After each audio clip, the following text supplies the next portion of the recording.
낡은 서점에는 시간이 멈춘 듯한 고요가 깃들어 있었다. 바깥 세상의 소음은 두터운 유리창과 먼지 쌓인 책더미에 막혀 희미한 잔향으로만 맴돌았다. 늦은 밤 어두운 가로등 불빛 아래 서 있는 낡은 서점은 흡사 세상의 모든 이야기들이 숨을 죽이고 잠들어 있는 거대한 관처럼 보였다. 그 속에서 박진호는 낡은 카운터에 기대어 앉아 있었다. 그의 나이 60 삶의 굴곡이 깊게 새겨진 얼굴은 이미 오래전부터 모든 희망과 열정을 내려놓은 듯했다. 한때는 대학 강단에 서서 문학을 논하며 학생들의 열띤 눈빛을 마주하던 그였다. 펜을 들고 세상의 복잡한 감정을 풀어내는 것을 업으로 삼았던 그는 이제 그저 낡은 종이 냄새 속에서 과거를 회상하는 노인일 뿐이었다. 그는 헌책방을 운영하며 조용히 살아가는 이 삶이 그의 유일한 도피처이자 동시에 스스로에게 내린 형벌이라 생각했다. 책방의 유일한 빛인 작은 스탠드 아래 그는 돋보기로 오래된 고서를 들여다보고 있었다. 19세기 프랑스 시집 그의 젊은 시절 열렬히 사랑했던 작가의 책이었다. 페이지마다 아내가 직접 쓴 메모들이 빼곡했다. 아내는 책을 사랑하는 여자였다.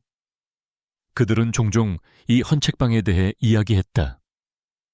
은퇴하면 서울의 한적한 동네에 작고 조용한 서점을 차려 책에 둘러싸여 여생을 보내자고 약속했다. 아이러니하게도 아내의 꿈은 이루어졌지만 그녀는 그와 함께하지 못했다. 그녀가 세상을 떠난 지 벌써 몇 년의 시간이 흘렀다. 그 후로 그의 삶은 더 이상 의미를 찾지 못하는 공허한 껍데기와 같았다. 그의 휴대폰이 카운터 위에 놓여 있었다. 그는 습관처럼 휴대폰 화면을 켰다 껐다 반복했다. 마지막 통화 기록은 정확히 1년 전이었다. 딸 민서의 이름이 선명하게 박혀 있었다. 그 이후로 그는 먼저 전화를 걸지 못했다.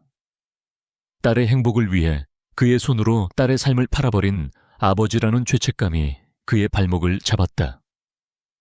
매일 밤 그는 딸에게 걸려올지도 모르는 전화를 기다렸지만 동시에 그 전화가 오지 않기를 바랐다. 평온한 삶을 연기하는 것이 이제 너무나도 익숙해져 버렸다. 그때 휴대폰이 요란하게 울리기 시작했다. 고요한 밤에 정적을 찢는 날카로운 비명소리처럼 들렸다. 그는 심장이 멎는 듯한 충격을 느끼며 화면을 보았다. 익숙한 이름 내 딸 민서였다. 새벽 3시 17분. 이 시간에 걸려오는 딸의 전화는 단 한 번도 예상치 못했던 일이었다. 민서에게 무슨 일이 생긴 것인가?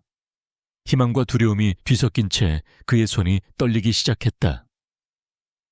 그는 한참을 망설이다 떨리는 손으로 통화 버튼을 눌렀다. 민서야, 그의 목소리는 잔뜩 갈라져 있었다. 수화기 너머에서는 한참 동안 아무 소리도 들리지 않았다. 그 짧은 침묵은 마치 영원처럼 느껴졌다. 그는 숨이 막혀오는 듯한 공포를 느꼈다. 민서야, 괜찮은 거니? 왜 말이 없니? 그의 간절한 외침에 겨우 들려온 것은 숨막히는 울음소리와 함께 섞여 나오는 딸의 목소리였다. 그 목소리는 이전과는 완전히 다른 공포에 질려 있었다. 아바. 민서의 목소리가 들려오자마자 그의 심장은 격렬하게 요동치기 시작했다. 그는 숨을 죽이고 딸의 말을 기다렸다. 아빠, 그 사람 식물인간이 아니에요. 그의 머릿속이 텅 비어버렸다. 그 사람은 민서의 남편 강혁이었다. 대한민국 재계 서열 1위인 TK그룹의 유일한 후계자. 1년 전 의문의 교통사고로 부모를 잃고 자신은 식물인간 상태에 빠진 비운의 남자. 그리고 그의 딸 민서가 돈과 명예에 팔려 결혼한 사람이었다. 민서야, 무슨 말을 하는 거니? 지금 내 남편 강서방에 대해 말하는 거니? 그는 딸의 말이 이해되지 않았다. 아니, 이해하고 싶지 않았다. 그가 애써 믿어왔던 현실의 모든 것이 무너져 내리는 소리가 들리는 듯 했다. 방금 절 보고 있었어요. 민서의 목소리는 끊어질 듯한 속삭임이었다. 그녀는 더 이상 말을 잇지 못하고 흐느끼기 시작했다. 그녀의 공포는 수화기를 통해 고스란히 그에게 전달되었다. 딸의 목소리에서 느껴지는 공포는 그가 평생 한 번도 들어본 적 없는 종류의 것이었다. 무서운 소리야, 민서야. 지금 어디 있니? 괜찮은 거니? 그의 질문에 딸은 대답하지 않았다. 다만 들리는 것은 딸의 거친 숨소리와 흐느낌뿐이었다. 그리고 갑자기 툭 하는 소리와 함께 전화가 끊어졌다. 그는 귀에 수화기를 바짝 갖다 대고 몇 번이고 민서야를 불렀지만 들려오는 것은 텅 빈 신호음뿐이었다. 그의 손에서 휴대폰이 미끄러져 떨어졌다. 낡은 마룻바닥에 부딪히며 작은 소리를 냈다. 그는 그 자리에 주저앉았다. 심장이 미친 듯이 뛰고 있었다. 온몸의 피가 차갑게 식어내리는 느낌이었다. 민서의 짧은 속삭임은 지난 1년간 그가 애써 외면하고 믿으려 했던 모든 거짓을 산산조각 내버렸다.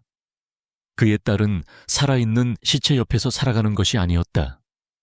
그녀는 깨어있는 괴물과 함께 한 집안에 갇혀 있었던 것이다.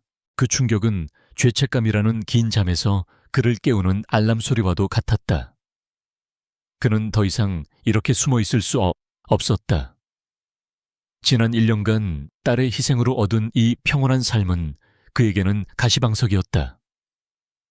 매일 밤 그는 꿈속에서 딸의 원망하는 눈빛을 보았다.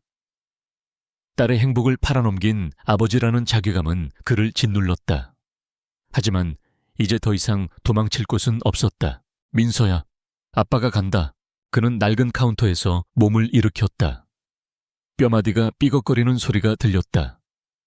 그는 헌책방문에 임시휴업이라는 팻말을 걸었다. 그의 조용하고 체념했던 삶은 이제 끝났다. 딸의 속삭임은 단순한 공포의 표현이 아니었다. 그것은 도움을 요청하는 구조 신호였다. 그는 이제 더 이상 죄책감 뒤에 숨어있는 비겁한 아버지가 될 수 없었다. 그는 딸을 그 금박을 입힌 지옥에서 구해내야만 했다.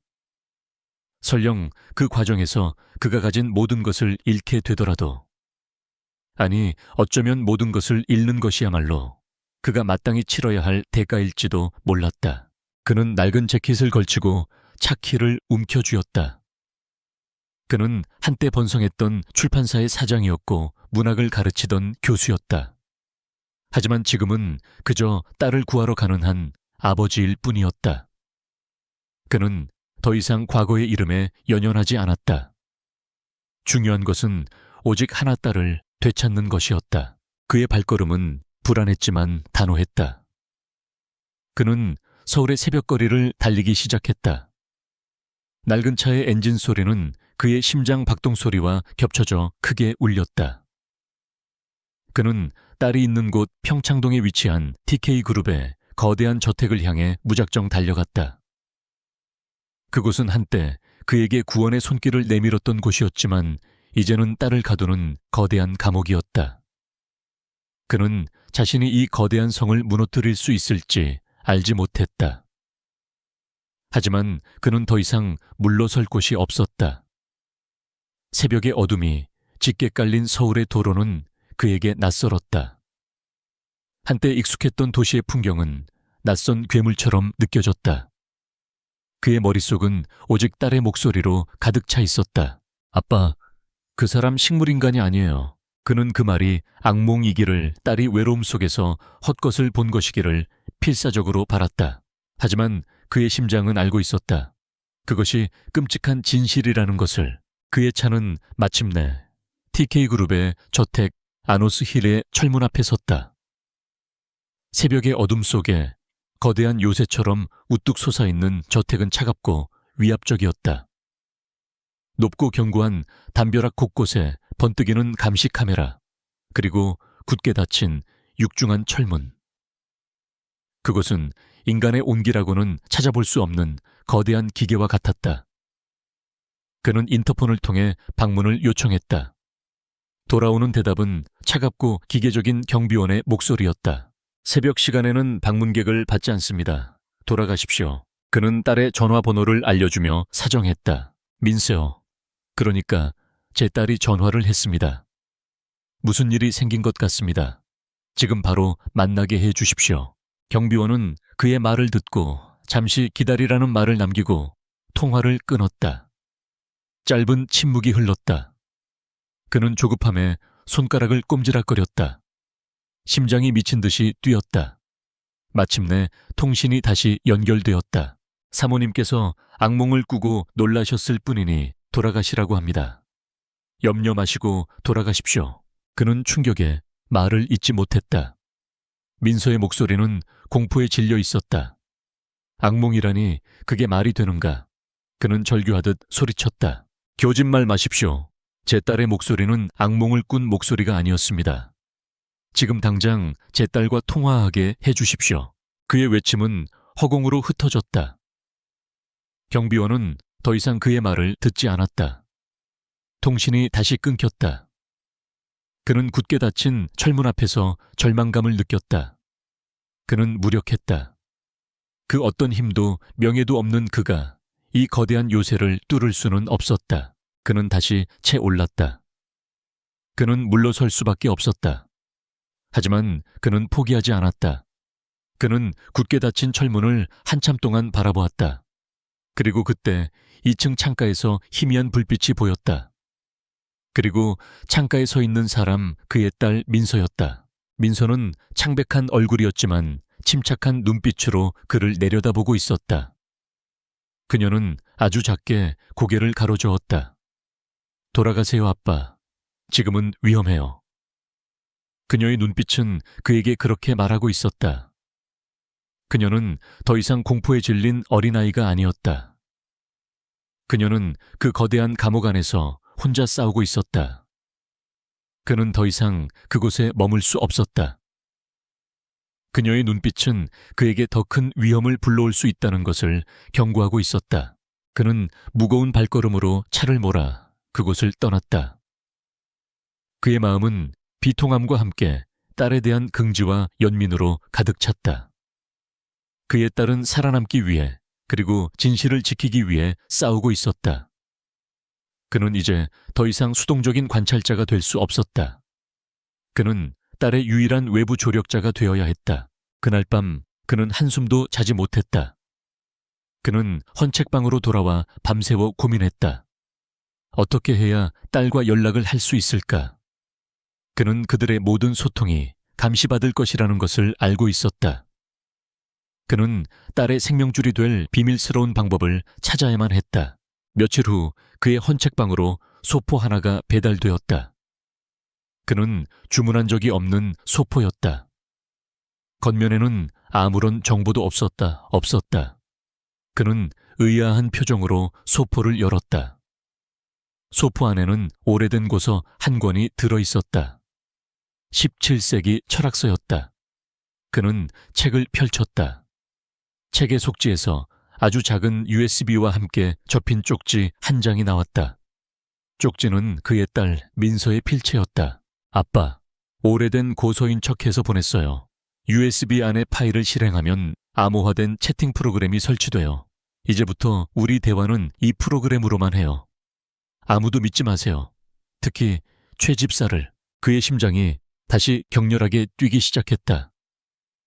그의 딸은 그 거대한 감옥 안에서 이미 싸움을 시작하고 있었다. 그녀의 지혜와 용기에 그는 경외감을 느꼈다. 그는 즉시 컴퓨터에 USB를 연결했다. 보안 채팅 프로그램이 설치되었고 그는 딸과 연결되었다. 민서야, 아빠다. 이제 괜찮은 거니? 그는 떨리는 손으로 메시지를 보냈다. 몇 분 후 답장이 왔다. 아빠, 괜찮아요. 아빠가 돌아가셔서 다행이에요. 그녀의 메시지에는 안도감과 함께 깊은 슬픔이 담겨 있었다. 그날 밤 그들은 처음으로 진짜 대화를 나누었다. 민서는 그날 밤 자신이 보았던 모든 것을 털어놓았다. 강혁이 아무도 모르게 몸을 움직이고 기계의 센서를 끄고 운동을 하는 모든 것을 보았다고. 그가 완벽한 연기를 하고 있다는 것을 알게 되었다고. 그리고 그가 그녀가 숨어있던 곳을 향해 시선을 돌렸던 것을 보았고 그가 모든 것을 알고 있을지도 모른다고 했다. 아빠, 나는 매일 밤 그가 언제 나를 해치울지 모른다는 공포 속에서 살아요.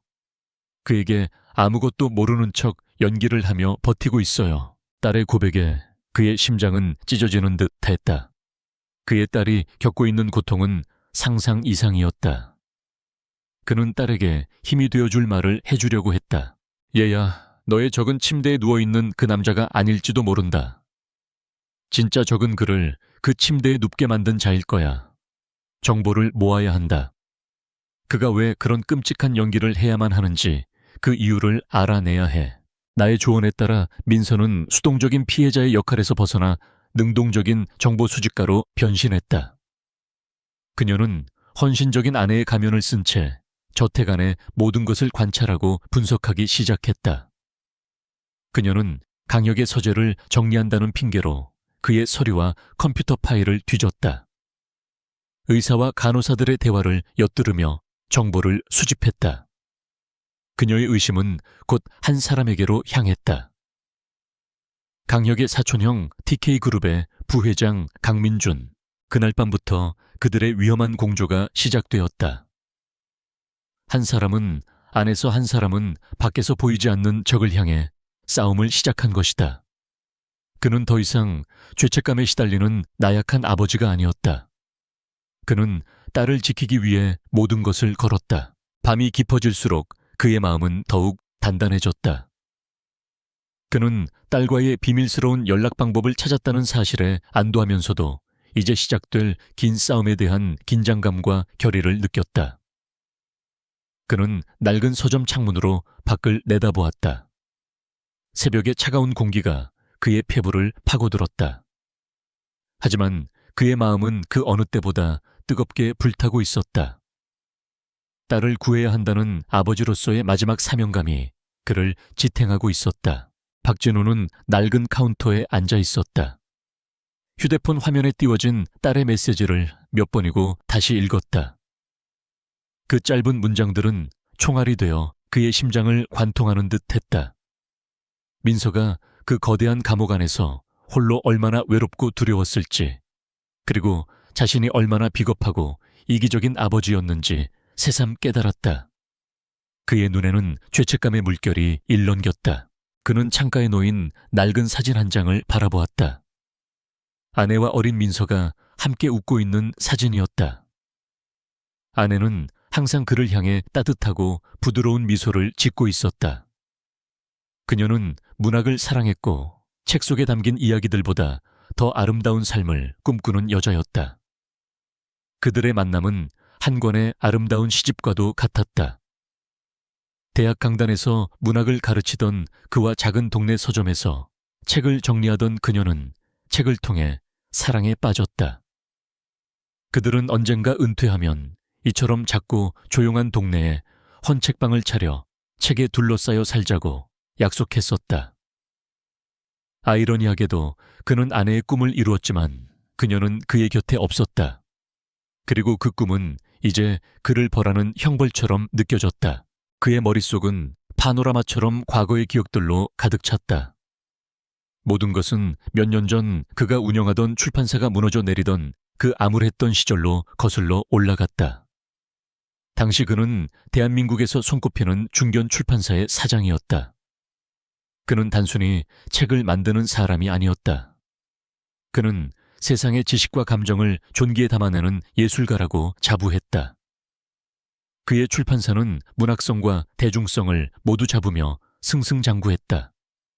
그에게는 완벽한 가정이 있었고 사회적으로도 존경받는 위치에 있었다. 모든 것이 완벽한 것처럼 보였다.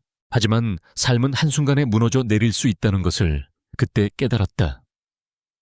그는 10년 지기 동업자였던 김성규에게 배신당했다. 그들은 신규 사업 확장을 위해 대규모 투자를 진행했는데 김성규는 모든 투자금을 가로채 해외로 도주했다. 그 충격적인 소식과 함께 감당할 수 없을 정도로 불어나는 빚더미는 그를 한순간에 나락으로 떨어뜨렸다. 채권자들은 매일같이 그를 찾아와 사무실과 집 앞에서 소란을 피웠다. 그의 평생의 자부심과 명예는 한순간에 제가 되어버렸다. 그는 그때의 자신을 기억한다. 딸 민서에게조차 차마 고개를 들지 못하고 자신의 무능함에 치를 떨던 초라한 가장의 모습. 아내와 딸을 지켜야 할 의무가 있는 가장으로서 그는 스스로가 혐오스러웠다. 매일 밤 그는 악몽을 꾸었다. 그에게 남은 것은 절망과 평생을 쌓아 올린 가문의 이름에 먹칠을 하게 될 것이라는 두려움뿐이었다. 자존심은 산산조각 났고 그는 삶의 모든 의미를 잃어버렸다. 바로 그때 악마의 제안과도 같은 기회가 찾아왔다. 검은 세단 한 대가 그의 낡은 출판사 사무실 앞에 멈춰 섰다. 차에서 내린 사람은 대한민국 재계서열 1위 TK그룹의 변호사였다. 그는 냉철하고 사무적인 표정으로 그를 바라보았다. 그의 제안은 차갑고 간단했다. 박 사장님의 모든 빚을 저희가 청산해 드리겠습니다. 그의 머릿속에 경고음이 울렸다. 세상에 공짜는 없었다. 특히 거대한 힘을 가진 자들의 제안은 더욱 그랬다. 대가로 무엇을 원하십니까? 그의 목소리는 떨렸다. 변호사는 그의 눈을 똑바로 응시했다. 저희 TK그룹의 유일한 후계자인 강혁 도련님과 박 사장님의 외동딸인 민서 양을 결혼시키고 싶습니다. 그는 그 제안에 경악했다. 그는 곧바로 거절했다. 말도 안 되는 소리입니다. 제 딸은 겨우 23입니다. 게다가 제 딸을 돈 때문에 팔 수는 없습니다. 변호사는 그의 말을 예상했다는 듯 여유로운 미소를 지었다. 저희는 박 사장님의 재산이나 배경에는 관심이 없습니다. 저희가 원하는 것은 단지 건강하고 조용하며 저희의 통제하에 있을 씨바디입니다. 저희가 원하는 것은 씨를 이을 튼튼한 몸일 뿐입니다. 그의 심장은 차갑게 식어내렸다. 그들은 자신의 딸을 인간이 아닌 그저 유전자를 물려받을 도구로 보고 있었다. 그는 분노와 몸열감에 치를 떨었다. 하지만 변호사는 태연하게 말을 이어갔다. 강혁 도련님께서는 1년 전 의문의 교통사고로 부모님을 잃으시고 자신은 식물인간 상태에 빠지셨습니다. 회장님께서는 갑작스러운 후계자의 부재로 불안해하는 주주들을 안정시키기 위해 보여주기식으로라도 가문의 대를 이어야만 했습니다. 게다가 저희는 상속 문제를 정리하기 위해서도 법적인 가족이 필요합니다. 물론 강 도련님은 영원히 깨어나지 못하실 겁니다. 이 결혼은 그저 법적인 절차일 뿐입니다. 민서 양은 평생 화려하지만 조용한 삶을 보장받을 수 있습니다. 게다가 박 사장님은 평생 갚지 못할 빚에서 벗어나실 수 있습니다. 저희의 제안은 박 사장님께도 그리고 민서 양에게도 최선입니다. 잠시 생각할 시간을 드리겠습니다. 변호사는 서류 가방을 열어 한 장의 서류를 내밀었다. 모든 빚을 대신 갚아주겠다는 내용의 계약서였다. 그는 그 서류를 받았다. 그리고 변호사의 말이 그의 귓가에 맴돌았다. 영원히 깨어나지 못하실 겁니다. 그는 그들의 제안을 거절할 수 없었다. 그는 매일같이 찾아오는 채권자들의 독촉과 가문의 명예가 바닥으로 떨어질 것이라는 절망 속에서 갈등했다. 그의 비겁함과 이기심은 결국 그를 굴복시켰다. 그는 딸을 살아있는 시체 옆에 평생 묶어두는 끔찍한 결정을 내리게 만들었다. 그는 아내에게 이 사실을 말할 수 없었다.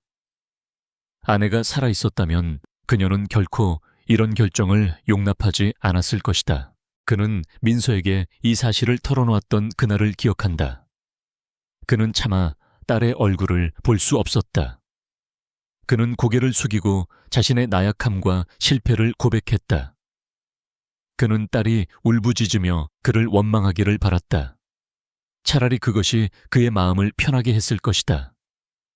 하지만 민서는 울지도 소리치지도 않았다. 아이는 그저 깊이를 알 수 없는 실망과 체념이 담긴 눈으로 그를 한참 동안 바라보았다. 그 눈빛은 어떤 비난보다 더 날카롭게 그의 심장을 찔렀다. 알겠어요, 아빠. 엄마의 기억을 위해서 그리고 아빠를 위해서 제가 할게요. 그 조용한 수긍은 그의 가슴을 찢어 놓았다. 그는 딸을 향해 고마움과 미안함의 눈물을 흘렸다. 하지만 그의 마음속 깊은 곳에는 그를 짓누르는 무거운 죄책감이 자리 잡았다. 그는 자신의 손으로 딸의 행복을 팔아버린 아버지였다. 그렇게 민서는 대한민국에서 가장 화려하지만 가장 차가운 감옥으로 제 발로 걸어 들어갔다. 살아 숨쉬지만 말할 수도 들을 수도 볼 수도 없는 남자와 평생을 함께해야 하는 금박을 입힌 지옥으로 그 후로 1년이 흘렀다. 그는 딸의 희생으로 얻은 삶을 살아갔다. 빚은 모두 청산되었고 그는 아내와 함께 꿈꾸었던 헌책방을 차렸다. 하지만 그는 그곳에서 평온함을 찾지 못했다. 그에게 이 헌책방은 도피처이자 동시에 죄책감이 깃든 감옥이었다. 그는 매일 밤 자신에게 되뇌었다.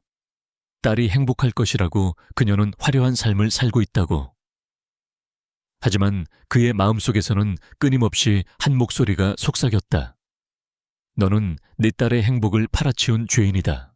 그리고 어젯밤 민서에게서 전화가 온 것이다. 그는 더 이상 자신을 속일 수 없었다.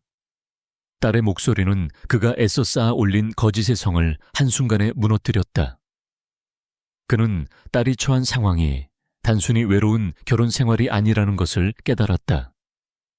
그녀는 깨어있는 괴물과 함께 갇혀 있었던 것이다. 그는 낡은 카운터에서 일어나 창문 밖을 내다보았다. 새벽의 푸른빛이 서서히 대지를 비추고 있었다. 그의 마음은 혼란스러웠지만 동시에 단호했다.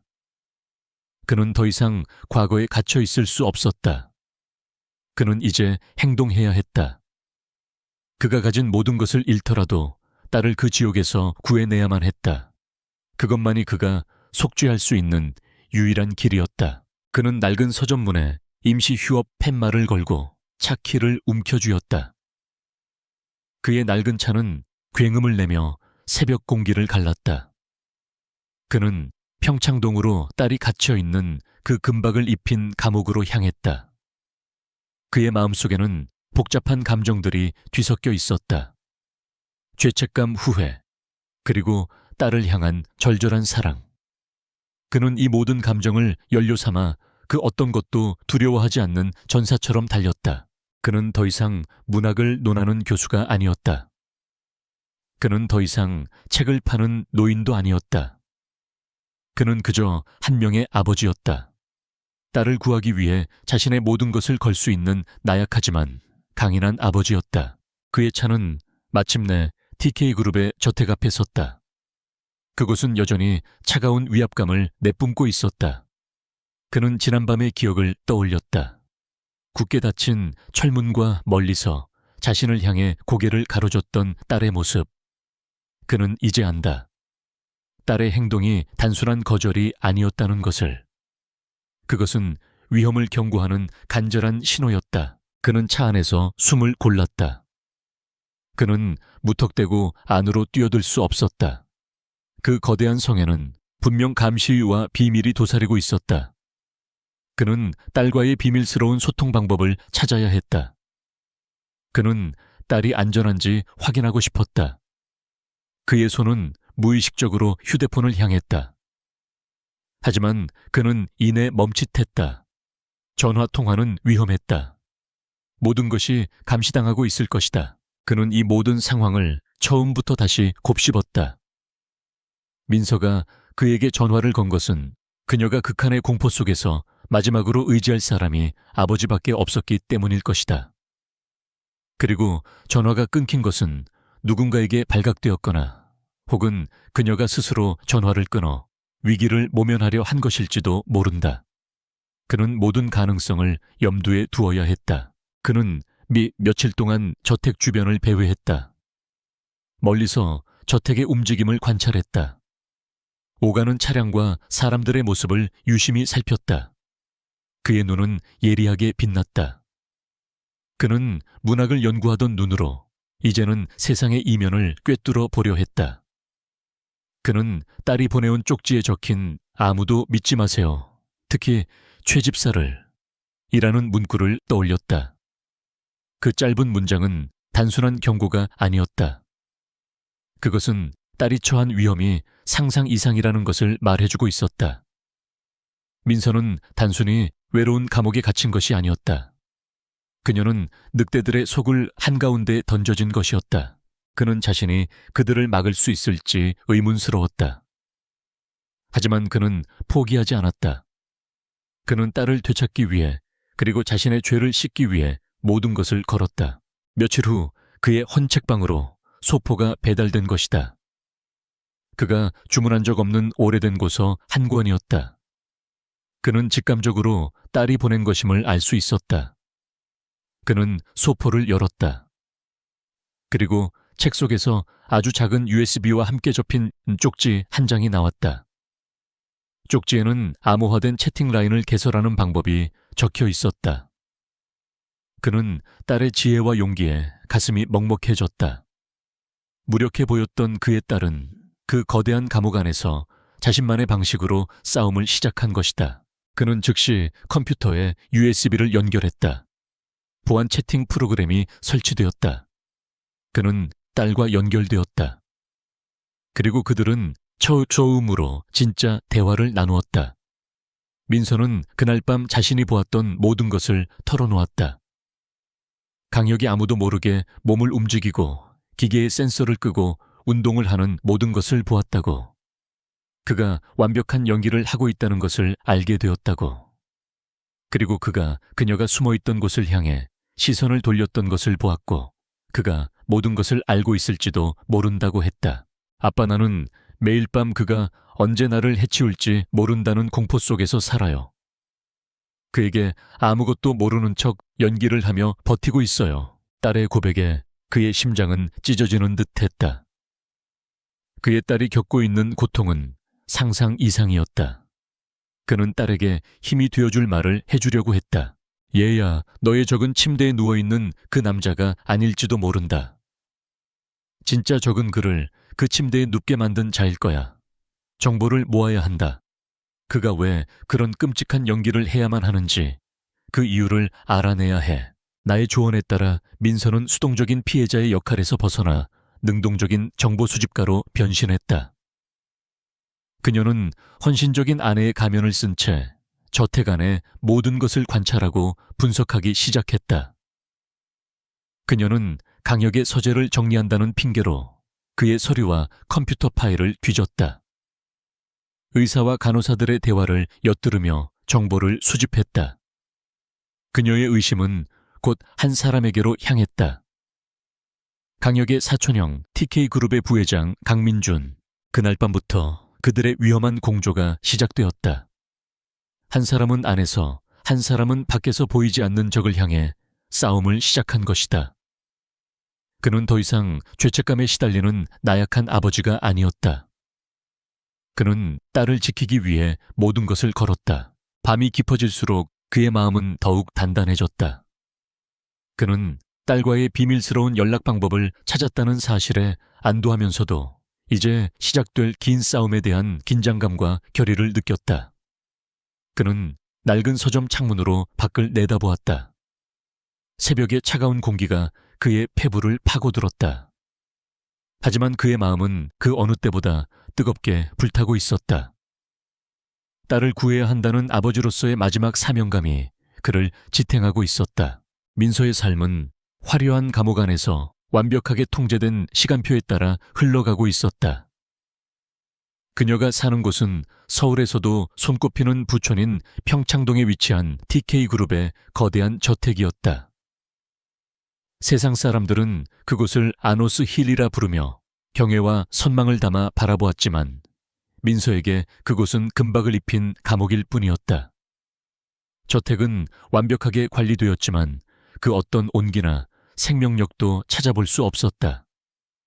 정원은 한치의 오차도 없이 다듬어져 있었고 실내에는 값비싼 예술품들이 박물관의 유물처럼 놓여 있었다.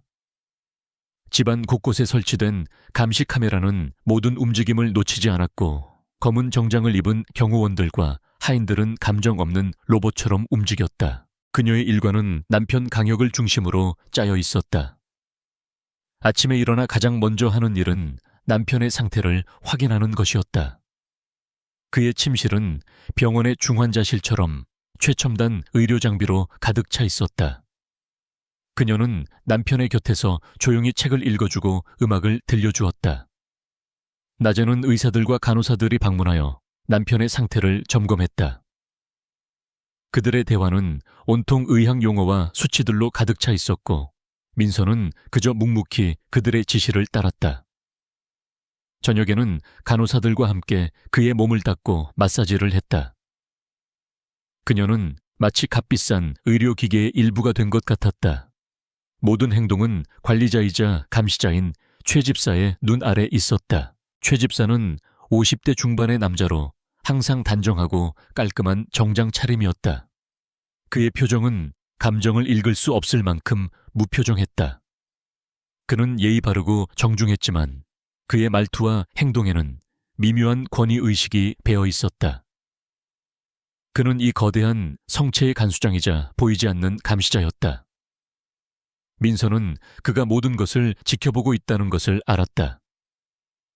그녀가 하는 모든 행동, 모든 대화, 심지어 표정까지도 그의 감시망 안에 있었다. 그리고 강민준 강역의 사촌형이자 TK그룹의 부회장은 자주 저택을 방문했다. 그는 겉으로는 강역의 건강을 염려하는 듯 보였다.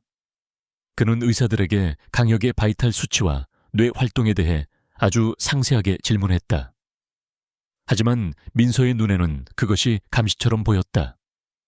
그는 강역의 회복을 바라는 것이 아니라 그가 여전히 식물인간 상태임을 끊임없이 확인하고 싶어 하는 것 같았다.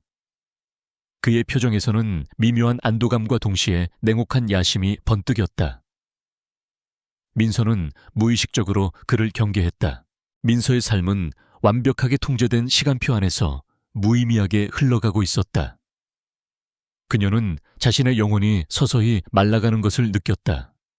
그 화려한 집안은 그녀에게 활기찬 삶 대신 공허함과 외로움만을 안겨주었다. 그녀는 때때로 창가에 앉아 멍하니 밖을 내다보았다. 높은 담벼락 너머로 보이는 세상은 그녀가 살던 세상과 너무나도 달랐다. 그러던 어느 날 밤이었다. 민서는 잠자리에 들기 전 마지막으로 강역의 상태를 확인하기 위해 그의 침실에 들렀다.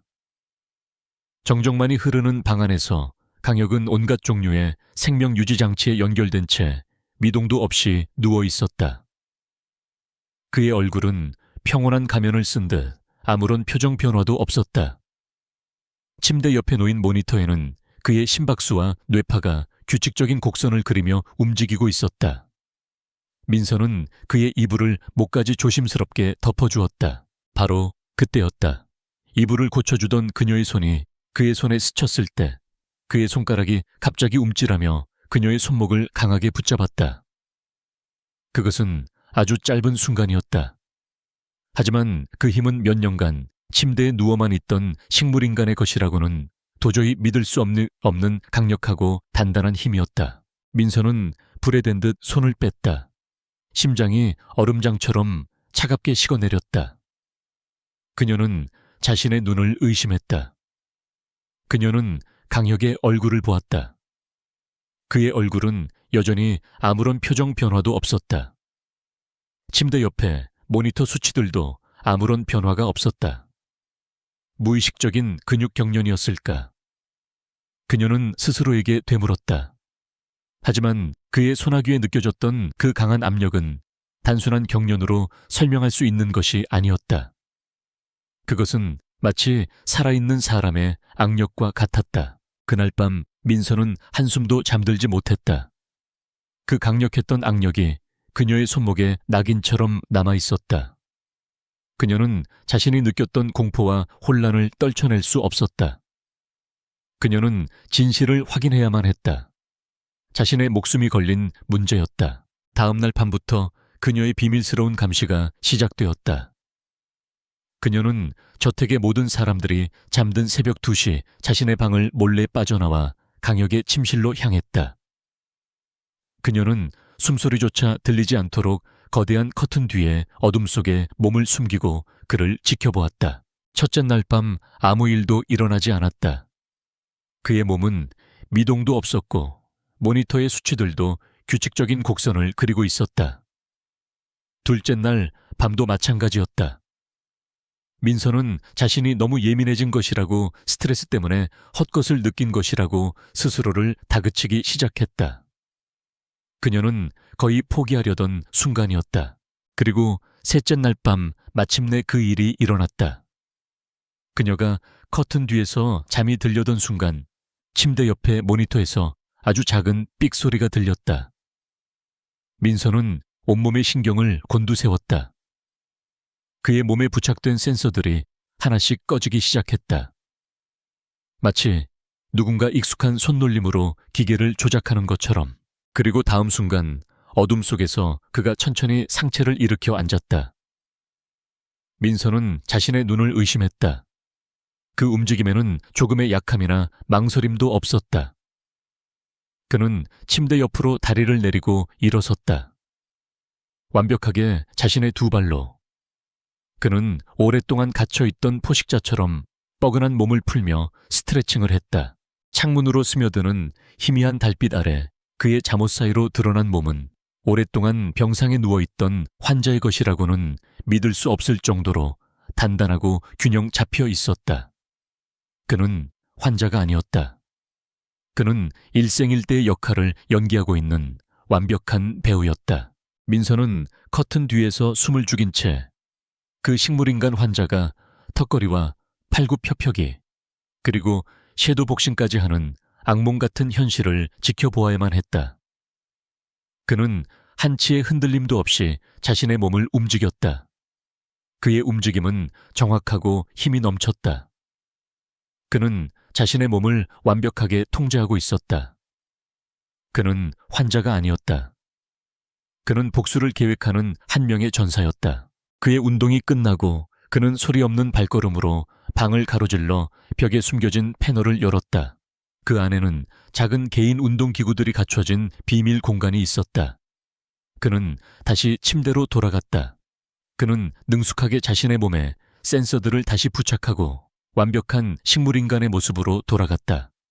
침대 옆 모니터의 수치들은 다시 규칙적인 곡선을 그리기 시작했다. 민서는 온몸을 통제할 수 없을 정도로 떨며 자신의 방으로 돌아왔다.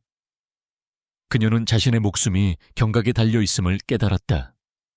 그녀는 이 끔찍한 비밀을 목격해버렸다. 그녀는 문을 잠그고 바닥에 주저앉아 휴대폰을 집어들었다. 그녀가 이 세상에서 유일하게 믿을 수 있는 단 한 사람, 아버지에게 전화를 걸기 위해서였다. 그녀는 강혁이 침대에 다시 누울 때 아주 잠깐 자신이 숨어있던 커튼 쪽을 향해 시선을 돌렸던 것을 보았다. 그의 시선은 아주 짧은 순간이었지만 그 눈빛은 그녀의 심장을 꿰뚫는 듯한 날카로움을 담고 있었다. 그는 그녀가 모든 것을 보았다는 사실을 알고 있을지도 모른다. 그녀의 손가락이 간신히 통화 버튼을 눌렀다. 그리고 그녀의 입에서는 챕터의 첫 장면에서 아버지를 공포에 떨게 했던 바로 그 속삭임이 터져 나왔다. 아바, 그 사람 식물인간이 아니에요. 방금 절 보고 있었어요. 그녀의 목소리는 공포에 질려 있었지만 그 안에는 진실을 알려야 한다는 필사적인 절박함이 담겨 있었다. 그리고 전화는 갑자기 끊어졌다. 그녀는 누군가에게 발각되었다는 것을 직감했다. 누군가 자신의 방문을 강제로 열고 들어오려 했다. 그녀는 몸을 숨겨야 했다. 그녀는 이 거대한 집 안에서 이제 더 이상 숨을 곳이 없다는 것을 깨달았다. 그녀는 곧바로 휴대폰을 들고 욕실로 뛰어들어가 문을 잠갔다. 그녀의 심장은 쿵쾅거렸다. 그녀는 숨을 죽이고 문 밖의 소리에 귀를 기울였다. 다행히 아무도 들어오지 않았다.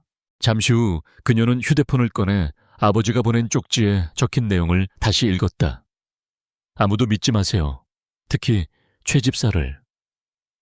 그녀는 이제 그 경고의 의미를 깨달았다. 이 집 안의 모든 사람들은 적이었다.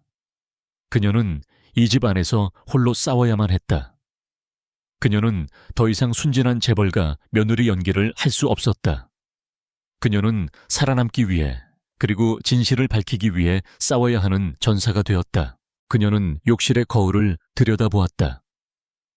거울 속 자신의 얼굴은 창백했지만 눈빛은 이전보다 훨씬 더 단호하고 강인하게 빛나고 있었다. 그녀는 이제 더 이상 아버지의 죄 때문에 희생당하는 피해자가 아니었다.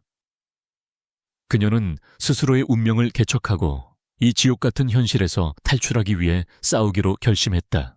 그녀는 다시 방으로 돌아와 침대에 누웠다. 그녀는 아무 일도 없었던 것처럼 잠든 척했다. 그녀는 이제 완벽한 연기를 해야 했다. 그녀는 침대에 누워 눈을 감았다. 하지만 그녀의 머릿속은 복잡하게 돌아가고 있었다. 강혁, 그리고 그가 꾸미는 모든 일들. 그녀는 이제 그와 함께 이 거대한 집안의 비밀을 파헤쳐야만 했다.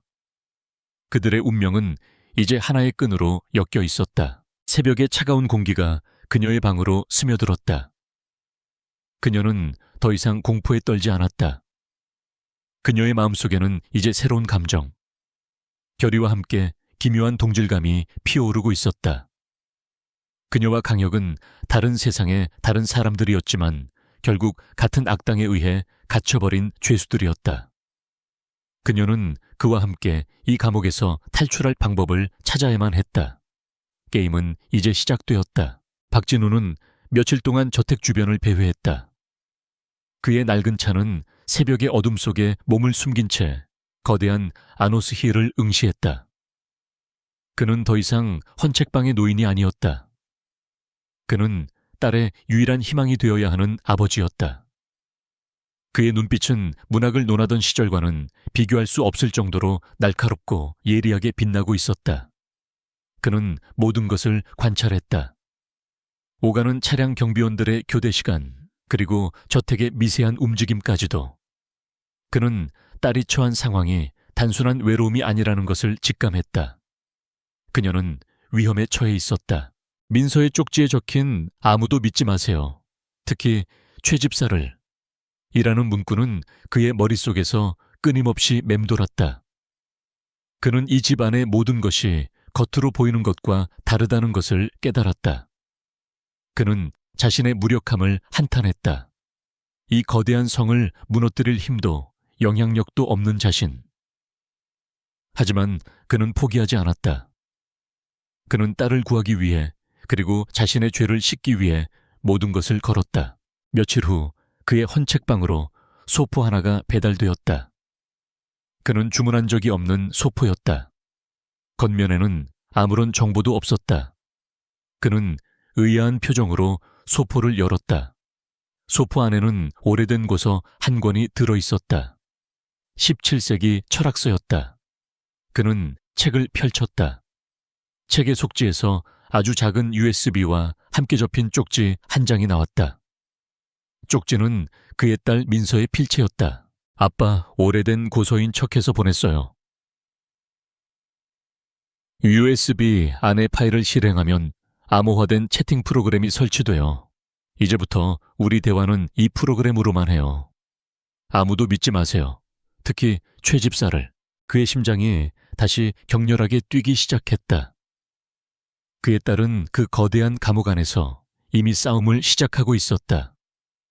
그녀의 지혜와 용기에 그는 경외감을 느꼈다. 그는 즉시 컴퓨터에 USB를 연결했다.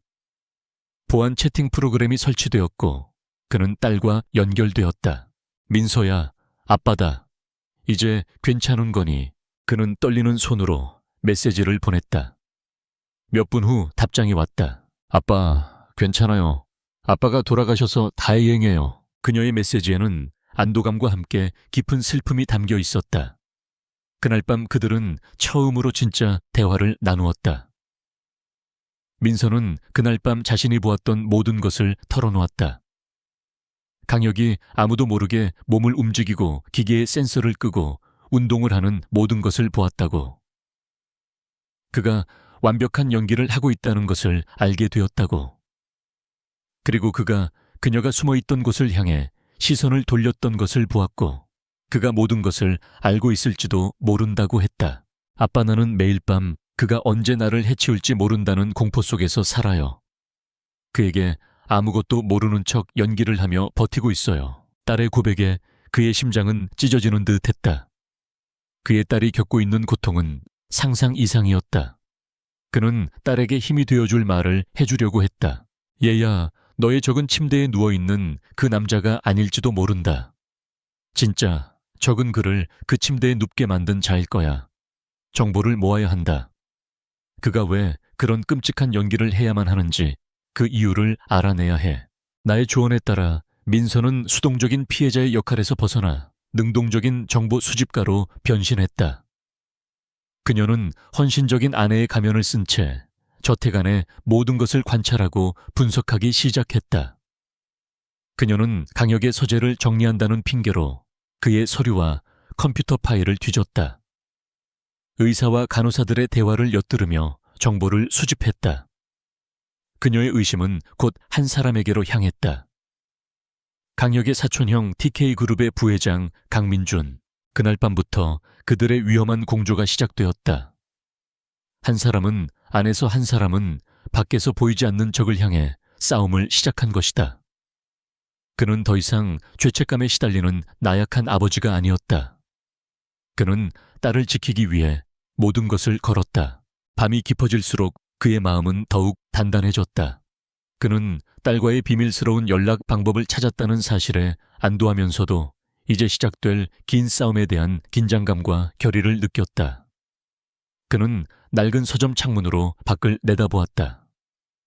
새벽의 차가운 공기가 그의 폐부를 파고들었다. 하지만 그의 마음은 그 어느 때보다 뜨겁게 불타고 있었다. 딸을 구해야 한다는 아버지로서의 마지막 사명감이 그를 지탱하고 있었다. 한편 거대한 저택 안의 민서는 매일 밤 공포 속에서 깨어났다. 그녀는 강혁이 다시 깨어날까 두려웠다. 그녀는 아무 일도 없었던 것처럼 그의 옆에서 책을 읽어주고 음악을 들려주었다. 그녀는 헌신적인 아내의 역할을 완벽하게 연기했다. 하지만 그녀의 심장은 쿵쾅거렸고 손은 미세하게 떨리고 있었다. 그녀는 강혁의 미세한 움직임 하나하나를 놓치지 않으려 했다. 그녀는 강혁이 뇌파를 조절하고 심박수를 일정하게 유지하는 모습을 보았다. 그는 완벽한 자기 통제력을 가지고 있었다. 그녀는 그의 눈을 피했다. 혹시라도 그가 그녀의 눈 속에서 공포를 읽어낼까 두려웠다. 하지만 동시에 그녀는 그에게서 어떤 메시지를 읽어내려 노력했다. 그녀는 그가 왜 그런 위험한 연기를 하는지 그 이유를 알아내야 했다. 그녀의 의심은 강민준에게로 향했다. 그는 자주 저택을 방문하여 강혁의 건강에 대해 지극한 염려를 표했다. 그는 간호사들에게 강혁의 바이탈 수치와 뇌 활동에 대해 아주 상세하게 질문했다. 표면적으로는 가족을 걱정하는 모습이었지만 민서의 눈에는 그것이 감시처럼 보였다. 그는 강혁의 회복을 바라는 것이 아니라 그가 여전히 식물인간 상태임을 끊임없이 확인하고 싶어 하는 것 같았다. 어느 날 민서는 서재에서 강민준과 최 집사가 나누는 비밀스럽고 긴장된 대화를 목격했다. 그녀가 나타나는 순간 두 사람은 입을 다물었다. 이제 모든 것이 명확해졌다. 최 집사는 강민준의 사람이었다. 이 요새는 처음부터 적의 손에 장악되어 있었던 것이다. 민서는 자신의 의심을 시험해 보기로 했다. 그녀는 강혁이 자신의 사촌의 이름에 어떻게 반응하는지 확인해야만 했다. 다음번 강민준이 의사와 함께 병실을 찾았을 때였다. 민서는 평소처럼 남편의 곁에서 조용히 책을 읽어주고 있었다. 강민준은 의사에게 회사의 중요한 현안에 대해 이야기하며 자신의 이름을 거론했다. 이 강민준이가 우리 TK그룹을 책임지고 있으니 아무 걱정 마십시오. 바로 그 순간 민서는 일부러 책을 바닥에 떨어뜨렸다. 그리고 책을 줍기 위해 몸을 숙이는 척하며 다른 사람들의 시야에서 가려진 강혁의 손을 몰래 훔쳐보았다. 그녀는 보았다. 이불 아래에 놓여있던 강혁의 손이 아주 미세하게 하지만 분명하게 주먹을 꽉 쥐는 것을. 그의 손등 위로 억눌린 분노의 힘줄이 스쳐 지나갔다. 그는 깨어 있었다. 그는 모든 것을 듣고 있었다. 그리고 그는 자신의 사촌을 증오하고 있었다. 민서는 온몸에 소름이 돋는 것을 느꼈다. 이제 진정한 판세가 보이기 시작했다. 침대 위의 남편은 그녀의 첫 번째 적이 아니었다. 그는 그녀처럼 이 거대한 감옥에 갇힌 또 다른 죄수였다. 그리고 진짜 간수는 보호자의 가면을 쓴 남자 강민준이었다. 게임의 규칙이 바뀌었다. 그녀는 더 이상 비밀의 목격자가 아니었다.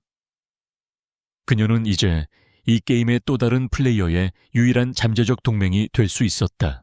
그날 이후 민서의 세상은 온통 의심과 관찰로 가득 찼다.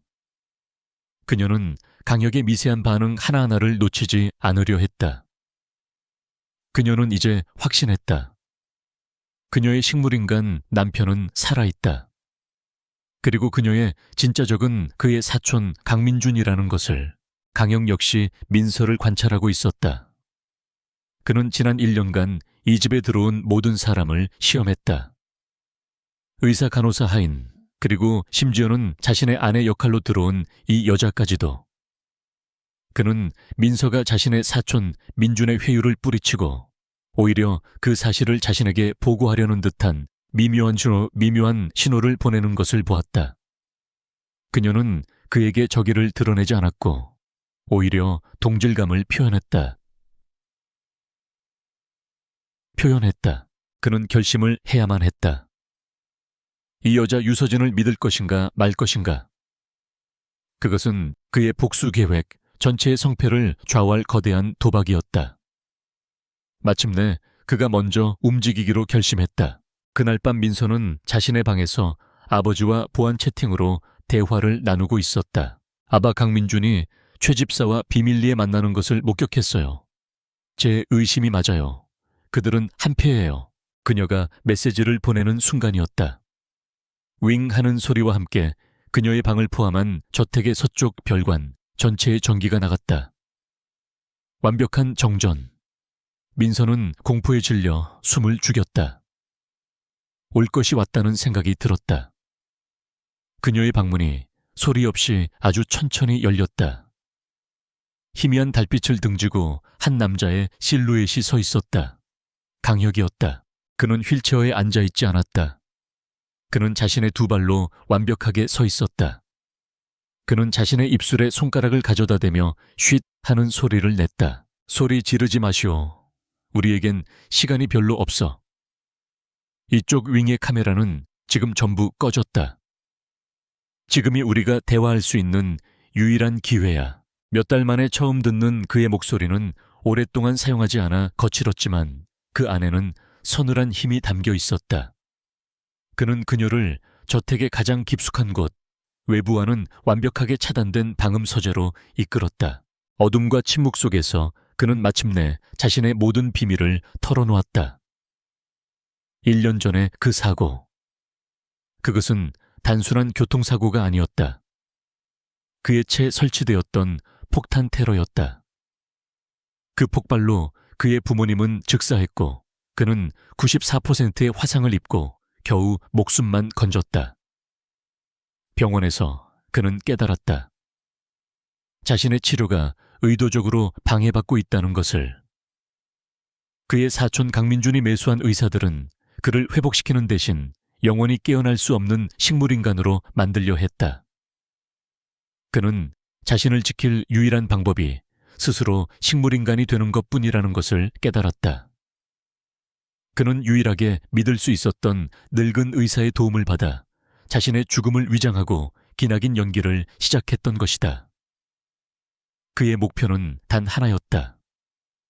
자신의 부모님을 죽이고 자신을 이 지옥에 빠뜨린 사촌 강민준에게 복수하고 자신의 제국을 되찾는 것. 나는 이 감옥 안에서 지난 1년간 당신을 지켜봐 왔소, 유서진 씨. 그가 어둠 속에서 그녀를 바라보며 말했다. 나는 당신이 내 사촌의 제안을 거절하는 것을 보았고 당신의 지혜와 용기를 보았소. 당신은 이 요새 안에서 그의 사람이 아닌 유일한 인물이야. 나는 갇혀 있어. 내게는 내 손과 발이 되어 나를 위해 움직여줄 파트너 동맹이 필요하오. 그의 고백에 민서의 공포는 서서히 사라지고 있었다. 그 자리에는 자신보다 훨씬 더 끔찍한 지옥 속에서 홀로 싸워온 한 남자를 향한 기묘한 연민과 동질감이 피어오르고 있었다. 그녀는 자신의 아버지 그리고 자신의 희생을 떠올렸다. 그와 그녀는 다른 세상의 다른 사람들이었지만 결국 같은 악당에 의해 갇혀버린 죄수들이었다. 제가 뭘 하면 될까요? 그녀가 물었다. 그것은 돕겠다는 동의의 표현이었다. 그 순간 그들의 위험한 동맹이 맺어졌다. 강혁은 그녀에게 첫 번째 임무를 주었다. 그의 서재에 있는 아버지의 유품인 낡은 지구본 안에 숨겨진 마이크로 카메라를 아무도 모르게 회수해달라는 것이었다. 다시 전기가 들어왔다. 그는 재빨리 자신의 방으로 돌아가 완벽한 식물인간의 모습으로 돌아갔다. 민서 역시 자신의 방으로 돌아왔다. 잠시 후 최 집사가 정전을 확인하러 왔을 때 모든 것은 평소와 똑같았다. 하지만 그들 둘 사이에는 이제 아무도 모르는 거대한 비밀과 위험한 동맹이 형성되어 있었다. 그날 이후 민서와 강혁의 관계는 단순한 피해자와 관찰자를 넘어 위험한 동맹으로 발전하기 시작했다. 그들은 더 이상 외로운 영혼이 아니었다. 거대한 적의 성 안에서 서로에게 유일한 빛이 되어주는 동지였다. 강혁은 민서에게 첫 번째 임무를 주었다. 그의 서재에 있는 아버지의 유품인 낡은 지구본 안에 숨겨진 마이크로 카메라를 회수해달라는 것이었다. 다음날 민서는 헌신적인 아내의 역할을 완벽하게 연기하며 강혁의 서재로 향했다. 서재는 강혁의 아버지 선대 회장이 쓰던 곳으로 그의 취향이 고스란히 담겨 있었다. 수많은 고서들과 예술품들, 그리고 한쪽 벽면을 가득 채운 지구본 컬렉션. 민서는 최 집사의 감시 아래 태연하게 책들을 정리하고 먼지를 닦았다. 그녀의 심장은 쿵쾅거렸지만 그녀의 손은 흔들리지 않았다. 그녀는 아버지와의 보안 채팅에서 배웠던 모든 것을 기억했다. 태연하게, 자연스럽게, 그리고 신속하게 그녀는 지구본 컬렉션 쪽으로 다가갔다. 최 집사는 그녀의 모든 행동을 감시하고 있었다. 민서는 미리 계획한 대로 지구본 하나를 집어들고는 그에 대한 설명을 읊조리는 척했다. 그리고 아주 잠깐 최 집사가 다른 곳을 보는 사이 그녀는 낡은 지구본의 밑바닥을 열었다. 그녀의 손은 보이지 않을 정도로 빠르게 움직였다. 쌀보다도 작은 마이크로 카메라가 그녀의 손에 들어왔다. 그녀는 아무 일도 없었다는 듯 다시 지구본을 제자리에 놓았다. 사모님께서는 주무시지도 않으시고 밤늦게까지 주인을 간호하시느라 피곤하실 텐데 굳이 이런 일까지 직접 하실 필요는 없습니다. 하인들을 시키시지요. 최 집사의 목소리가 등 뒤에서 들려왔다. 그의 목소리는 정중했지만 그 안에는 모든 것을 알고 있다는 듯한 미묘한 의심이 서려 있었다. 괜찮아요, 집사님. 남편의 서재는 제가 직접 정리하고 싶어서요. 남편의 손길이 닿았던 모든 것을 느끼고 싶어서요. 민서는 완벽한 미소와 함께 대답했다. 최 집사는 더 이상 아무 말도 하지 않았지만 그의 눈빛은 민서의 손을 유심히 훑고 있었다. 민서는 자신의 손이 땀으로 축축하게 젖어 있는 것을 느꼈다. 그녀는 최 집사의 감시를 벗어나 자신의 방으로 돌아왔다. 그리고 밤이 깊어지자 그녀는 강혁의 침실로 향했다. 그녀는 그의 베개를 정리해주는 척할 때였다. 그들의 시선이 허공에서 마주쳤다. 표면적으로 그녀는 헌신적인 아내였고 그는 의식 없는 환자였다. 하지만 그 수면 아래에서는 그들만이 아는 비밀스러운 이해와 공동의 목표가 조용히 흐르고 있었다. 그녀는 베개 시트 솔기 사이에 아주 자연스럽게 마이크로 카메라를 숨겨 넣었다. 그녀는 자신의 첫 번째 임무를 완수했다. 게임은 시작되었다. 그리고 이제 그들은 한 팀이었다. 그날 이후 민서와 강혁의 기묘한 동맹은 어둠 속에서 조용히 하지만 단단하게 뿌리를 내리기 시작했다. 나는 딸과의 비밀 채팅을 통해 그 거대한 감옥 안에서 벌어지는 모든 일들을 전해 들었다. 나는 더 이상 무력한 관찰자가 아니었다. 나는 그들의 유일한 외부 연락책이자 보이지 않는 전장의 또 다른 병사였다. 밤이 되면 저택이 깊은 잠에 빠져들면 두 사람의 비밀스러운 만남이 시작되었다. 강혁은 식물인간의 가면을 벗고 민서는 헌신적인 아내의 연기를 멈췄다.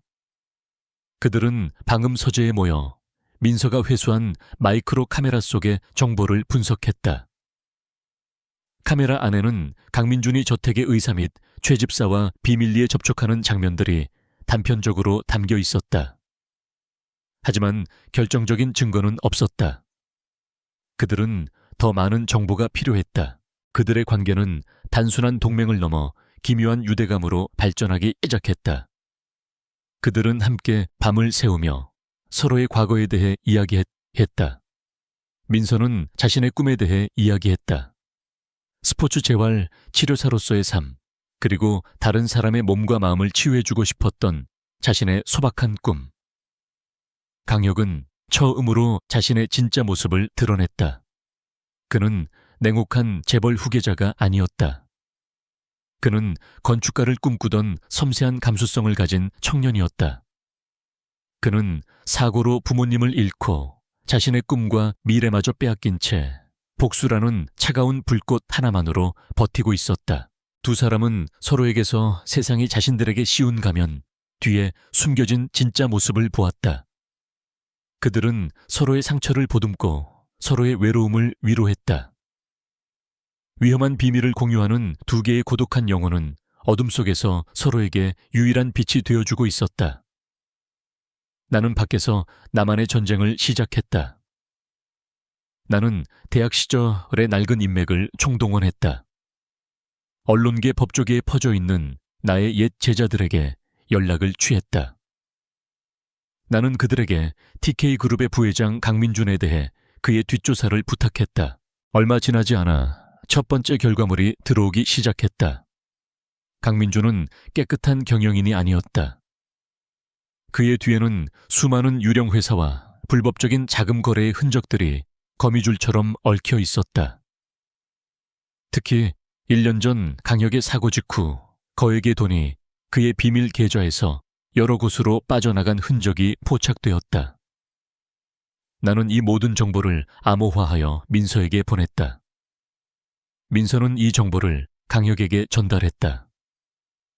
내가 밖에서 찾아낸 정보의 조각들과 그들이 안에서 찾아낸 의심의 조각들이 하나로 맞춰지기 시작했다. 그들의 밤은 점점 더 위험해졌다. 최 집사의 감시는 날이 갈수록 심해졌다. 어느 날 밤 강혁이 민서의 방으로 향하던 중 복도에서 순찰을 돌던 최 집사와 마주칠 뻔한 아슬아슬한 순간도 있었다. 강혁은 그림자처럼 움직여 간발의 차이로 위기를 모면했다. 그날 이후 그들은 더욱 조심스러워졌다. 하지만 위험은 오히려 그들의 관계를 더욱 단단하게 만들었다. 어느 날 밤 민서는 강혁의 어깨에 남은 오래된 상처를 발견했다. 사고 때 생긴 상처였다. 그녀는 전직 치료사로서 본능적으로 그의 상처를 어루만졌다. 아직도 아픈가요? 그녀의 따뜻한 손길에 강혁의 얼어붙었던 심장이 미세하게 흔들렸다. 그는 처음으로 복수심이 아닌 다른 감정을 느꼈다. 그는 그녀의 손을 잡았다. 이제 괜찮우. 그의 목소리는 부드러웠다. 그들의 시선이 어둠 속에서 마주쳤다. 그 순간 그들은 더 이상 동맹이나 파트너가 아니었다. 그들은 서로를 구원하고 있는 한 남자와 한 여자였다. 위험 속에서 그들의 사랑이 조용히 싹트고 있었다. 나와 내 딸, 그리고 사위의 보이지 않는 공조는 점점 더 대담해졌다. 강혁은 민서를 통해 내가 밖에서 수집한 강민준의 비리 자료들을 전달받았다. 그는 이 자료들을 이용해 그룹 내에서 자신을 지지하는 소수의 이사들을 비밀리에 포섭하기 시작했다. 얼음 성체 안에서 조용한 반역이 준비되고 있었다. 그들의 관계 역시 깊어지고 있었다. 민서는 더 이상 밤을 두려워하지 않았다. 밤은 그녀에게 유일하게 숨 쉴 수 있는 자유의 시간이자 강혁과 함께하는 위안의 시간이었다. 그녀는 그의 재활을 도왔고 그는 그녀에게 세상과 싸울 용기를 주었다. 그들은 서로의 상처 입은 영혼을 치유하는 유일한 의사였다. 마침내 결정적인 증거를 찾을 기회가 왔다. 강혁은 자신의 아버지, 즉 선대 회장이 남긴 비밀 서재의 존재를 기억해냈다. 그 서재는 그의 개인적인 공간으로 오직 그와 그의 아버지, 그리고 돌아가신 할아버지만이 아는 장소였다. 그는 그곳에 강민준의 모든 죄를 증명할 결정적인 증거, 즉 사고 당시 차량에 블랙박스 원본 영상이 담긴 하드 드라이브가 숨겨져 있을 것이라고 확신했다. 문제는 그 비밀 서재가 저택이 아닌 TK그룹 본사 건물의 회장실 안에 있다는 것이었다. 그리고 그곳은 지금 강민준이 차지하고 있었다. 민서는 자신이 그 임무를 맡겠다고 자원했다. 그녀는 TK그룹의 안주인으로서 남편의 사무실에 개인적인 물건을 가지러 간다는 완벽한 명분을 가지고 있었다. 작전은 치밀하게 계획되었다. 내가 밖에서 강민준을 긴급한 외부 미팅으로 유인해내고 그가 자리를 비운 사이 민서가 회장실에 잠입하는 것이었다. 작전 당일 나는 익명의 제보자인 척 강민준에게 전화를 걸었다. 그의 불법 비자금에 대한 정보를 가지고 있다며 은밀한 장소에서의 만남을 요구했다. 탐욕에 눈이 먼 그는 의심 없이 미끼를 물었다. 강민준이 건물을 떠난 것을 확인한 민서는 최 집사의 감시 아래 회장실로 향했다. 그녀는 태연하게 남편의 책상 위에서 몇 가지 물건을 챙기는 척했다. 최 집사는 의심의 눈초리를 거두지 않고 그녀의 모든 행동을 감시했다. 민서는 미리 계획한 대로 실수로 잉크병을 엎질러 최 집사의 바지를 더럽혔다. 최 집사가 당황하며 화장실로 달려간 그 짧은 순간 민서는 움직였다. 그녀는 책장 뒤에 숨겨진 버튼을 눌렀다. 책장이 소리 없이 옆으로 움직이며 비밀 서재의 입구가 드러났다. 그녀는 안으로 들어가 강혁이 알려준 비밀 금고를 열었다. 그리고 그 안에서 결정적인 증거가 담긴 하드 드라이브를 손에 넣었다. 그녀가 막 서재를 빠져나오려던 순간이었다. 돌아온 최 집사가 열려있는 비밀 서재의 입구와 그녀의 손에 들린 하드 드라이브를 보고 말았다. 그의 얼굴이 경악과 분노로 일그러졌다. 모든 것이 발각되었다. 당신, 최 집사가 그녀에게 달려들었다. 하지만 그 순간 민서는 더 이상 연약한 재벌가 며느리가 아니었다. 그녀는 생존을 위해 싸우는 전사였다. 그녀는 무거운 책으로 그의 머리를 내리쳐 그가 잠시 정신을 잃은 사이 비상벨을 누르고 건물 밖으로 도망쳤다. 모든 것이 틀어졌다. 민서의 계획은 완벽하게 실행되는 듯했다. 그녀는 강혁의 지시대로 회장실에 잠입했고 아버지 박진우가 유인해낸 강민준이 자리를 비운 사이 비밀 서재에 들어가 하드 드라이브를 손에 넣었다. 하지만 운명은 그들에게 호락호락하지 않았다.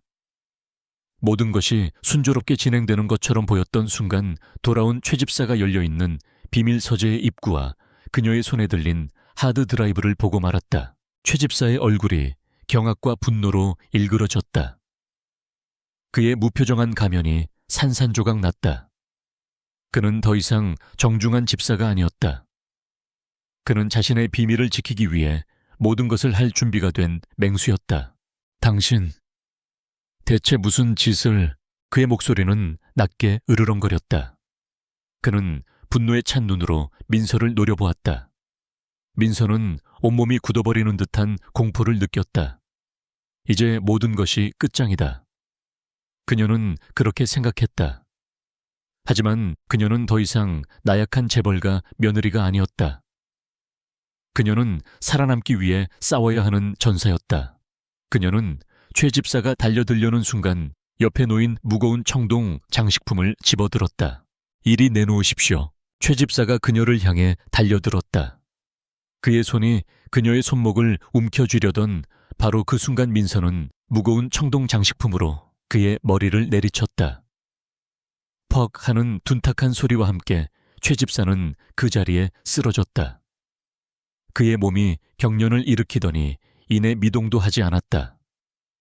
민서는 떨리는 손으로 그의 상태를 확인했다. 다행히 기절한 것 같았다. 그녀는 더 이상 지체할 시간이 없다는 것을 깨달았다. 그녀는 하드 드라이브를 단단히 움켜쥐고 비상벨을 눌렀다. 비상벨 소리는 건물 전체에 울려 퍼졌다. 그녀는 미친 듯이 복도를 가로질러 건물 밖으로 도망쳤다. 그녀의 뒤에서 경호원들의 발소리가 들려왔다. 바로 그때 박진호의 차가 건물 입구에 나타났다. 그는 강민준을 유인해 낸 후 불안한 마음에 다시 돌아왔던 것이다. 그는 도망쳐 나오는 민서를 발견하고는 소리쳤다. 민서야, 이쪽으로. 민서는 온 힘을 다해 아버지의 차로 달려갔다. 그녀가 차에 올라타자마자 박진호는 미친 듯이 가속 페달을 밟았다. 그들의 뒤로 경호원들의 차가 맹렬하게 추격해왔다. 숨막히는 추격전이 시작되었다. 한편 멀리서 은밀한 미팅을 위해 이동하던 강민준은 휴대폰으로 최 집사의 전화를 받지 못했다. 대신 비서의 다급한 목소리가 들려왔다. 부회장님, TK 본사 건물에 비상벨이 울렸습니다. 사모님께서 최 집사님을 공격하고 도망쳤습니다. 강민준의 얼굴이 경악으로 하얗게 질렸다. 그는 자신이 함정에 빠졌다는 것을 깨달았다. 그는 미친 듯이 저택으로 돌아왔다. 그는 더 이상 자신의 죄를 숨길 수 없다는 것을 알았다. 그에게 남은 선택지는 단 하나, 모든 증거와 증인을 한꺼번에 없애버리는 것뿐이었다. 그는 저택의 모든 통신을 차단하고 외부로 통하는 모든 문을 봉쇄했다. 그리고 자신의 충성스러운 경호원들에게 명령을 내렸다. 오늘 밤 모든 것을 끝낸다. 내 말을 거역하는 자는 용서치 않겠다. 그날 밤 TK그룹의 창립기념일을 축하하기 위한 가족 만찬이 예정되어 있었다. 강민준은 바로 그 자리를 자신의 마지막 무대로 선택했다. 그는 저택에 불을 질러 모든 것을 비극적인 사고로 위장할 계획이었다. 그는 강혁과 민서, 그리고 진실을 아는 모든 이들을 산채로 태워주길 작정이었다. 그의 광기가 마침내 마지막 선을 넘어버린 것이다. TK그룹 창립기념일 저녁. 저택의 거대한 연회장은 죽음의 무대처럼 꾸며졌다. 화려한 샹들리에가 빛나고 우아한 음악이 흐르고 있었지만 그 모든 것은 차가운 위선을 감추기 위한 가면일 뿐이었다. 강민준은 아무것도 모르는 친척들 앞에서 비통한 표정으로 연설을 하고 있었다. 그는 자신의 불행한 사촌 강혁과 그의 헌신적인 아내 유서진을 위해 기도하자고 말했다. 그의 위선은 극에 달해 있었다. 민서와 강혁은 연회장 한쪽에 자리 잡고 있었다. 민서의 얼굴은 창백했지만 눈빛은 그 어느 때보다도 단호했다. 강혁은 여전히 휠체어에 앉아 의식 없는 환자의 역할을 연기하고 있었다. 하지만 그의 담요 아래에서 그의 손은 민서의 손을 굳게 잡고 있었다. 최 집사와 강민준의 경호원들이 연회장의 모든 출입구를 막고서 있었다. 그들의 눈빛은 평소와 달랐다. 그들은 손님이 아니었다. 그들은 간수였다. 마침내 강민준이 연설을 끝내고 축배를 제의했다. 그것은 신호였다. 민서는 그의 눈에서 끔찍한 광기를 보았다. 바로 그때였다. 잠깐만요, 형님. 나지막하지만 연회장 전체를 울릴 만큼 힘있는 목소리가 정적을 깼다. 모든 사람의 시선이 목소리의 근원지로 향했다. 휠체어에 앉아있던 강혁. 그의 입에서 나온 말이었다. 연회장은 충격적인 침묵에 휩싸였다. 사람들은 자신의 귀를 의심했다. 식물인간이 말을 했다. 강민준의 얼굴이 공포로 하얗게 질렸다. 혁아, 네가 어떻게... 강혁은 대답 대신 자신의 두 팔로 휠체어 팔걸이를 잡았다. 그는 온몸을 떨며 지난 1년간의 고통과 분노를 모두 담아 자신의 두 다리에 힘을 주었다. 그리고 그는 일어섰다. 비록 민서의 부축이 필요했지만 그는 분명히 자신의 두 발로 땅을 딛고 일어섰다. 연회장 곳곳에서 비명이 터져 나왔다. 사람들은 유령이라도 본 듯 경악했다. 강혁은 자신을 부축하는 민서의 손을 잡고 한 걸음 한 걸음 무대를 향해 걸어갔다. 그의 걸음은 느렸지만 그 어떤 왕의 걸음보다도 위엄이 있었다. 그는 완전히 이성을 잃은 사촌형 강민준의 앞에 섰다. 놀랐나 형님? 내가 이렇게 다시 걸을 줄은 몰랐겠지. 그의 목소리는 차가웠다. 아니, 어쩌면 알고 있었을지도 모르지. 그래서 오늘 밤 이 모든 것을 끝내려 했던 것일 테니. 그는 민서를 돌아보았다. 민서는 고개를 끄덕이고 연 회장 뒤편의 영사기사에게 신호를 보냈다. 연 회장의 거대한 스크린이 켜졌다. 그리고 그 위로 강민준의 모든 주약이 재생되기 시작했다. 사고 차량의 블랙박스 영상 정비공, 김 씨의 증언, 그리고 최 집사가 모든 것을 자백하는 영상까지. 민서가 지난 며칠간 최 집사를 설득하고 회유하여 받아낸 마지막 증거였다. 모든 진실이 만천에 드러났다. 강민준은 부모를 죽인 폐륜아였고 동생을 죽이려 한 살인 미수범이었으며 회사를 집어삼키려 한 반역자였다. 아니야, 이건 거짓말이야. 조작된 거라고. 강민준은 미친 사람처럼 소리쳤다. 그는 마지막 발악으로 품에 숨겨두었던 작은 권총을 꺼내 강혁을 향해 겨누었다. 하지만 그의 총구는 강혁이 아닌 그의 옆에 선 민서를 향하고 있었다. 내가 내 모든 것을 망쳤어. 그가 방아쇠를 당기려던 바로 그 순간 강혁의 몸이 아무도 예상치 못한 속도로 움직였다. 그는 민서의 앞을 막아서며 자신의 몸으로 그녀를 보호했다. 동시에 그의 손이 번개처럼 날아가 강민준의 손목을 꺾어버렸다. 탕 하는 총성과 함께 총알은 천장을 향해 빗나갔다. 강민준은 무력하게 쓰러졌다. 그의 손에서 떨어진 권총이 바닥을 굴렀다. 그의 완벽했던 제국은 그렇게 한순간에 무너져 내렸다. 연 회장의 문이 열리고 박진우가 보낸 사설 경호팀과 뒤이어 경찰들이 들이닥쳤다. 모든 것은 끝나 있었다. 강혁은 자신을 걱정스럽게 바라보는 민서를 돌아보았다. 그는 그녀의 얼굴을 부드럽게 감싸 안았다. 괜찮아. 이제 다 끝났어. 그의 목소리에는 안도와 함께 깊은 사랑이 담겨 있었다. 박진우는 연 회장 문 밖에서 이 모든 것을 지켜보고 있었다. 그의 딸은 더 이상 희생양이 아니었다. 아이는 스스로의 힘으로 자신의 운명을 개척하고 사랑하는 사람을 지켜낸 영웅이었다. 그의 가슴속을 짓누르던 죄책감의 돌덩이가 마침내 먼지가 되어 흩어지는 기분이었다. 그날 밤에 폭풍이 지나가고 몇 달의 시간이 흘렀다. 세상은 TK그룹의 극적인 승계 다툼 이야기로 떠들썩했다. 죽은 줄로만 알았던 황태자의 귀환, 그의 곁을 지킨 지혜로운 아내의 활약, 그리고 추악한 진실과 함께 몰락한 반역자. 이야기는 한 편의 드라마가 되어 사람들의 입에 오르내렸다. 나는 그들의 이야기를 신문과 TV 뉴스를 통해 접하며 가슴을 쓸어내렸다. 강민준은 무기징역을 선고받고 역사의 뒤양일로 사라졌다. 혼란에 빠졌던 TK그룹은 다시 돌아온 진짜 주인 강혁의 강력한 리더십에 빠르게 안정을 되찾았다.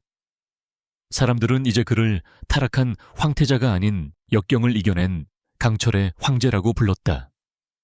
그의 등장은 그룹에 새로운 활력과 신뢰를 불어넣었다. 강혁은 복수심에 불타던 과거의 모습에서 벗어나 진정한 리더의 모습으로 성장하고 있었다. 그리고 나의 삶에도 작은 변화의 바람이 불어왔다. 내 헌책방은 여전히 그 자리에 있었지만 더 이상 죄책감의 감옥이 아니었다. 햇살은 더 따뜻하게 느껴졌고 낡은 책들의 냄새는 편안한 안식처처럼 느껴졌다. 강혁과 민서는 내가 TK그룹으로부터 받았던 돈을 채무가 아닌 정당한 투자금의 형태로 바꾸어 주었다. 나는 그 돈으로 나의 낡은 출판사를 다시 일으켜 세울 수 있었다. 더 이상 딸의 희생 위에 세워진 부끄러운 성공이 아닌 내 힘으로 일어서는 재기의 기회였다. 나는 매일같이 출판사에 나가 새로운 책을 기획하고 작가들을 만났다. 나의 열정은 다시 불타오르기 시작했다. 하지만 가장 큰 변화는 민서와 강혁의 관계였다. 그들의 계약은 끝났다. 이제 그들을 묶어두는 법적인 의무는 아무것도 없었다. 저택은 더 이상 얼음 성체가 아니었다. 차갑고 무뚝뚝하던 직원들은 모두 교체되었고 집 안 곳곳에는 따뜻한 조명과 부드러운 음악, 그리고 사람 사는 온기가 감돌기 시작했다. 민서는 더 이상 그곳에서 가면을 쓸 필요가 없었다. 그녀는 그저 그 집의 안주인이자 강혁의 아내로서의 역할을 즐기고 있었다. 어느 날 오후 강혁은 민서를 데리고 한적한 수목원으로 향했다. 그곳은 그의 부모님이 처음 만났던 그에게는 특별한 의미가 있는 장소였다. 이제는 지팡이 없이도 제법 안정적으로 걷게 된 그는 민서의 앞에 섰다. 숲의 신선한 공기와 햇살이 두 사람을 감쌌다. 강혁은 조용히 주머니에서 작은 반지 상자를 꺼냈다. 그 안에는 화려하지는 않지만 맑고 깨끗하게 빛나는 작은 다이아몬드 반지가 들어있었다. 비즈니스를 위해 준비된 반지가 아닌 그가 직접 고른 반지였다. 유서진 씨, 그가 민서의 이름을 불렀다. 그의 목소리는 진심으로 가득 차 있었다. 우리의 시작은 절망과 배신으로 얼룩진 거짓이었습니다. 하지만 그 어둠 속에서 우리가 함께 발견한 것은 내 인생에서 가장 진실된 것이었습니다. 계약은 끝났습니다. 이제 나는 TK그룹의 회장이 아닌 당신을 사랑하는 남자 강혁으로서 묻고 싶습니다. 내 진짜 아내가, 내 인생의 파트너가 나의 가족이 되어 주시겠습니까? 민서의 눈에서 눈물이 흘렀다. 그것은 슬픔의 눈물이 아닌 기쁨과 치유의 눈물이었다. 그녀는 고개를 끄덕였다. 그녀의 입술에서는 떨리는 목소리로 네라는 대답이 흘러나왔다. 희생으로 시작되었던 그들의 결혼은 이제 진정한 사랑으로 다시 태어나고 있었다. 그들은 서로를 꼭 껴안았다. 두 사람의 사랑은 그들의 상처를 완전히 치유하고 있었다. 그리고 오늘 나는 그들의 집에 저녁 식사 초대를 받았다. 내가 그 저택의 문턱을 넘는 것은 그 끔찍했던 밤 이후 처음이었다. 나는 조금 긴장한 채로 현관문 앞에 섰다. 나를 맞이한 것은 더 이상 차가운 최집사가 아니었다. 따뜻한 미소를 띤 새로운 집사였다. 집 안에서는 맛있는 음식 냄새와 잔잔한 웃음소리가 흘러나오고 있었다. 그 모든 것이 너무나도 낯설고 따뜻했다. 나는 내 딸 민서를 보았다. 아이는 더 이상 공허한 눈의 인형도 날선 전사도 아니었다. 아이는 그저 사랑하는 남자의 곁에서 행복하게 웃고 있는 한 여자였다. 아이의 눈은 별처럼 빛나고 있었다. 나는 내 사위 강혁을 보았다. 차갑고 비정한 황제는 사라지고 지옥을 겪었지만 사랑하는 여자의 곁에서 다시 일어선 한 남자가 서 있었다. 그는 나를 더 이상 거래 상대방의 아버지가 아닌 따뜻하고 존경심 가득한 눈으로 맞이하며 말했다. 어서 오세요, 아버님. 아베오님이라는 그 한마디에 내 마음속을 짓누르던 마지막 죄책감의 돌덩이가 완전히 녹아내렸다. 나는 그제서야 진정으로 자유로워진 것 같았다. 우리는 세 사람뿐인 조촐한 저녁 식탁에 마주 앉았다. 민서와 강혁이 함께 만들었다는 소박하지만 정성 가득한 음식들이었다. 나는 서로를 바라보며 웃는 두 사람을 보았다.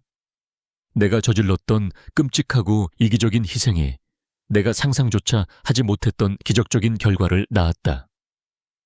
내 딸은 살아남았을 뿐만 아니라 더 강해졌고 진정한 사랑을 찾았다.